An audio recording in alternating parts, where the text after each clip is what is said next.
الحمد لله رب العالمين والصلاة والسلام على رسول الله وعلى آله وصحابته ومن تبع هداه. Assalamu alaikum wa rahmatullahi wa barakatuh. Marhaban bikum. Bienvenue à toutes et à tous dans ce nouvel épisode. Comme vu précédemment, notre noble prophète alayhi salatu wassalam, à ses 25 ans, s'est marié avec la noble, la belle, la riche Khadija. Le prophète alayhi salatu wassalam vécut à ses côtés 25 années de bonheur, 25 années de miséricorde, 25 années de respect, d'entraide. Allah Azza wa Jal leur accorda à travers ce mariage 6 beaux enfants, 2 garçons et 4 filles. Ces 2 garçons sont Al-Qasim et Abdullah. Al-Qasim naquit avant l'avènement de la prophétie et il mourut en bas âge. Quant à Abdullah, lui, naquit durant la prophétie.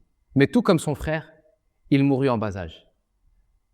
D'ailleurs, à sa mort, un triste personnage dénommé Al-As ibn Wa'il se moqua du prophète sallallahu alayhi wa sallam et dit à sa tribu, les Quraysh, ne vous inquiétez pas, Mohammed n'aura pas de descendance. Une fois mort, tout le monde l'oubliera. Allah Azza wa Jal prit alors la défense de son noble prophète alayhi salatu wa sallam à travers la révélation d'une célèbre sourate, la sourate Al-Kawthar, dans laquelle il dit, subhanahu wa ta'ala, Inna shani'aka huwa al-abtar. Celui qui te déteste sera sans postérité. Visant par là Al-As ibn Wa'il, celui qui se moqua du prophète alayhi salatu wa sallam à la suite du décès de Abdullah. Le prophète alayhi salatu wa sallam eut avec Khadija 4 filles, Zaynab, Ruqayya, Kulthum et Fatima. La meilleure et la préférée d'entre elles n'est autre que Fatima, la célèbre Fatima, une des 4 meilleures femmes du paradis. Dans un hadith, notre prophète Mohammed sallallahu alayhi wa sallam nous a informé que les 4 meilleures femmes du paradis étaient Khadija, son épouse, sa première épouse, Fatima, la préférée de ses filles, Maryam, la mère du prophète Isa, Jésus, alayhi salam, ainsi que Assia, la femme du pharaon. Fatima se convertit dès le début de la prophétie et sera pour son père un soutien. Elle se mariera au cours de la période médinoise avec le célèbre compagnon Ali, radiyallahu anhu. Ali, le cousin du prophète. Ali, le 4e calife de l'islam. Ali, le 4e meilleur compagnon après Abu Bakr, Omar et Uthman. Allah Azza wa Jal leur accordera de cette magnifique union qui fit le bonheur de la ville de Médine 4 beaux enfants, 2 filles et 2 fils. 2 filles qu'ils dénommèrent Zaynab et Kulthum. D'ailleurs, cette dernière, Kulthum, aura la joie et le bonheur de se marier avec le célèbre Omar ibn al-Khattab, le second calife de l'islam et le meilleur compagnon du prophète alayhi salatu wa sallam après Abu Bakr. Allah leur accorda également 2 garçons, les célèbres Al-Hassan et Al-Hussein. Le prophète alayhi salatu wa sallam les aimait énormément. Il avait l'habitude de jouer avec eux. Il avait l'habitude de les transporter, de les emmener avec lui à la mosquée. Et il disait alayhi salatu wa sallam, Allahumma inni uhibbuhuma fa ahibbahuma. Oh Allah, j'aime Al-Hassan et Al-Hussein, alors aime-les à ton tour. Et il disait également, Allahumma ahibba man ahabbahuma. Oh Allah, aime toute personne qui aime Al-Hassan et Al-Hussein. Le prophète alayhi salatu wa sallam dit également à leur sujet, Huma sayyida shababi ahli al-jannah. Ils sont les maîtres des jeunes du paradis. Les mérites d'Al-Hassan et Al-Hussein sont énormes. Al-Hassan sera d'ailleurs le 5e calife de l'islam après la mort de son père, Ali, radiyallahu anhu. Et ces 2 petits-enfants seront les seuls qui verront leur lignée perdurer à travers l'histoire. Fatima, radiyallahu anha, a de nombreux mérites. Elle fait partie des meilleures femmes du paradis, des meilleures femmes de toute la création. Elle était celle que le prophète, alayhi salatu wa sallam, aimait le plus parmi ses filles. Et elle est la seule de ses enfants à mourir après lui, puisqu'elle décédera 6 mois après notre prophète, alayhi salatu wassalam. Le prophète, alayhi salatu wassalam, eut également Ruqayya et Kulthum. Ces 2 filles furent mariées respectivement à Utba et Utayba, les fils de son oncle, Abu Lahab. Abu Lahab, ce triste personnage, deviendra très rapidement un des plus grands ennemis du prophète sallallahu alayhi wa sallam. Il sera d'ailleurs le premier à s'opposer publiquement au prophète Mohammed sallallahu alayhi wa sallam après l'avènement de l'islam. Allah azza wa jal lui annoncera d'ailleurs un triste et difficile châtiment dans la sourate Al-Masad, dans laquelle Allah azza wa jal nous dit Tabbat yada abi lahabin wa tab ma aghna anhu maluhu wa ma kasab sayasla naran dhat lahab. Allah azza wa jal, à travers cette sourate, lui annonça qu'il ferait partie des habitants du feu de l'enfer.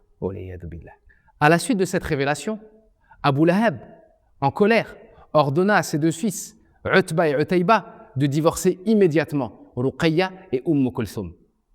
Ces 2 fils s'exécutèrent. Et cet événement fit la joie d'un autre compagnon. D'un autre célèbre compagnon, il fit la joie de Uthman ibn Affan, radiyallahu anhu, qui vit en cela l'occasion de demander la main de Ruqayya. Très rapidement, le prophète Mohammed sallallahu alayhi wa sallam lui maria sa fille Ruqayya et ils vécurent ensemble des années de bonheur. Malheureusement, ils seront contraints de quitter la Mecque pour se rendre en Abyssinie afin de fuir les persécutions des Mécois. Au cours de leur séjour en cette terre lointaine, Allah azza wa jal leur accordera un fils qu'ils appelèrent Abdullah. Mais ce dernier mourut en bas âge, à l'âge de 6 ans. De retour à la Mecque, ils restèrent aux côtés du prophète alayhi salatu wassalam jusqu'à son émigration à Médine. Une fois arrivé à Médine, Ruqayya radiyallahu anha tomba malade et elle mourut en l'an 2 de l'Hégire, durant l'absence du prophète sallallahu alayhi wa sallam qui était sorti pour affronter les Quraysh lors de la célèbre bataille de Badr. Uthman radiyallahu anhu fut profondément attristé par la perte de sa chère et tendre épouse Ruqayya.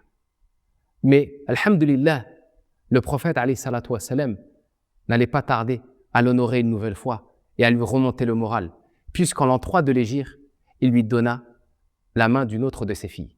Il le maria à Kulthum au cours du mois de Rabi' al-Awwal de l'an 3 de l'Hégire. Uthman et Kulthum vivront ensemble 6 années de bonheur, sans avoir d'enfants. Et Kulthum mourra à son tour du vivant du prophète alayhi salatu wassalam au cours de l'an 9 de l'Hégire. C'est ainsi que Uthman eut le privilège d'être marié à 2 filles du prophète alayhi salatu wassalam. Un privilège qu'aucun autre homme de l'humanité n'eut l'honneur d'avoir. C'est ainsi que Uthman radiyallahu anhu fut surnommé Dhun Nurayn, l'homme aux 2 lumières, en référence aux 2 lumières auxquelles le prophète alayhi salatu wassalam le maria, Ruqayya et Kulthum. La dernière des filles du prophète alayhi salatu wassalam s'appelle Zaynab. Elle est l'aînée, la plus grande de ses filles, et la dernière à émigrer à Médine. Tout comme ses sœurs, elle s'est convertie dès le début de l'islam. Mais son époux, Abu al-As ibn Rabi', qui était son cousin maternel, refusa de se convertir. Il l'aimait, la respectait, aimait Mohammed, mais il refusa de se convertir. Zaynab fut donc contrainte de rester à la Mecque. Abu al-As ibn Rabi' participera à la célèbre bataille de Badr en l'an 2 de l'Hégire, du côté de l'armée polythéiste, et il sera capturé par les musulmans. Le prophète alayhi salatu wassalam acceptera de le libérer à condition de lui envoyer Zaynab le rejoindre à Médine. Abu al-As ibn Rabi' accepta cette proposition et tenut son engagement. Dès son retour à la Mecque, il envoya Zaynab rejoindre son père à Médine. Abu al-As ibn Rabi' se convertira quelques années plus tard et rejoindra son épouse à Médine pour y passer les derniers moments de sa vie. Malheureusement, Zaynab n'allait pas tarder à mourir, puisqu'elle mourut en l'an 8 de l'Hégire, peu après la conversion de son époux, Abu al-As. Allah Azza wa Jal leur a accordé, à travers ce mariage, 2 enfants. Ali, qui mourut en bas âge, et Umama, la célèbre Umama, celle que le prophète alayhi salatu wassalam, avait l'habitude de transporter pendant la prière. Et Umama sera d'ailleurs mariée à Ali radiyallahu anhu après la mort de Fatima. Fatima, avant de mourir, demanda à son époux de se marier avec sa nièce Umama, ce que Ali radiyallahu anhu fera après sa mort. Le prophète alayhi salatu wassalam eut également un 7e enfant avec une autre femme, avec Mariya. Mariya fut offert à notre prophète alayhi salatu wassalam par le roi d'Égypte, Al-Muqawqis, en l'an 7 de l'Hégire. Le prophète alayhi salatu wassalam l'aimait particulièrement. Et Allah azza wa jal lui accordera de cette union un enfant qu'il appellera Ibrahim. Ibrahim, le 3e et dernier fils du prophète, mourra tout comme ses frères, Al-Qasim et Abdullah, en bas âge. Il mourra à l'âge de 18 mois, en l'an 10 de l'Hégire. En résumé, notre prophète alayhi salatu wassalam a eu 7 enfants, 3 garçons qui sont tous morts en bas âge et 4 filles. Ces 3 garçons sont Al-Qasim, Abdullah et Ibrahim. Et ces 4 filles sont Zaynab, Ruqayya, Kulthum et Fatima. Tous ces enfants sont morts de son vivant, excepté Fatima qui, elle, mourra 6 mois après le prophète alayhi salatu wassalam au cours du mois de Ramadan. Le prophète alayhi salatu wassalam eut également 7 petits-enfants. 2 d'entre eux sont morts en bas âge, Abdullah et Ali. Abdullah, le fils de Ruqayya, et Ali, le fils de Zaynab. Les 5 autres atteindront l'âge adulte. Cependant, seuls Al-Hassan et Al-Hussein verront leur lignée perdurer à travers l'histoire.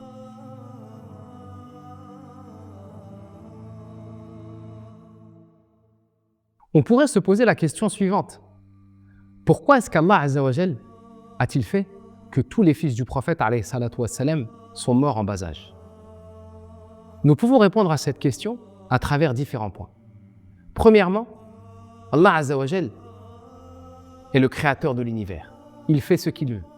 La yus'alu amma yaf'al wa hum yus'alun. Il nous dit dans le Coran qu'il n'est pas interrogé sur ce qu'il fait, alors que les créatures, elles, seront interrogées. Deuxièmement, ce qu'il faut savoir, c'est qu'Allah Azza wa Jal est le sage et que tout ce qui se produit dans sa création renferme une grande sagesse. Troisièmement, Allah Azza wa Jal voulut mettre le prophète alayhi salatu wassalam à l'abri de différentes accusations. On aurait pu l'accuser de vouloir transmettre le pouvoir à ses enfants. Comme vous le savez, Mohammed alayhi salatu wassalam est le dernier des prophètes. On aurait pu également penser que la prophétie perdure chez ses enfants. Alors Allah Azza wa Jal décida par sa sagesse de fermer la porte à toutes ces suppositions, en faisant en sorte que tous ses fils meurent en bas âge. D'ailleurs, Allah Azza wa Jal nous dit dans le Coran « Ma kana Muhammadun aba ahadin min rijalikum, walakin Rasulallah wa khataman nabiyyin » Mohammed n'est pas le père de l'un de vos hommes, mais il est plutôt le messager d'Allah et le sceau des prophètes. Parmi les sagesses également, le fait qu'Allah Azza wa Jal a voulu éprouver son prophète à travers la perte de ses enfants. Et les épreuves renferment de nombreuses sagesses. Elles sont un signe d'amour de la part d'Allah.